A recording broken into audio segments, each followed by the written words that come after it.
अकबर के दरबार में सोने की कबूतर की चोरी। ठंड का मौसम था, बाग हरियाली से दमक रहा था।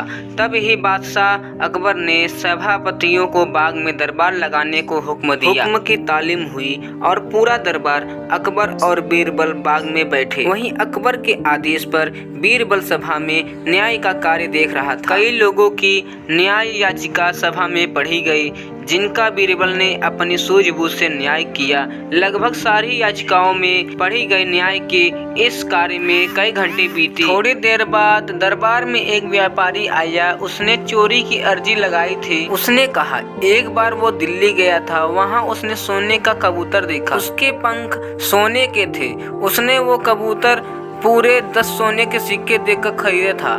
दिल्ली से आने के बाद उसने उस कबूतर को अपने घर में पिंजरे में रखा था और रोज सुबह और शाम उसे दाना डालता था। रात्रि को उसने दाना डाला था, लेकिन अगले दिन उसने बाहर जाना था, इसलिए वह कार्य घर के नौकरों को सौंप दिया।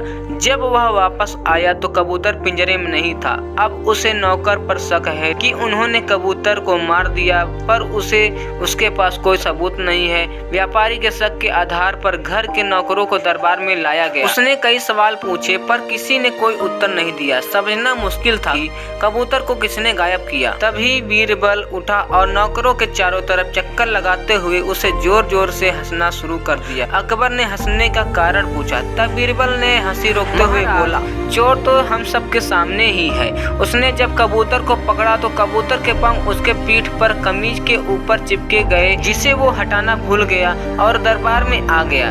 बीरबल की बात सुनकर एक नौकर घबराया और उसने अपने हाथों को अपनी पीठ पर फेर कर जानने का प्रयास किया कि उसकी कमीज पर पंख है। ऐसा करते बीरबल ने देख लिया और झट से उसे आगे कर चोर के रूप में दरबार में पेश किया। सबने उसकी कमीज देखी, जिस पर कोई पंख नहीं था।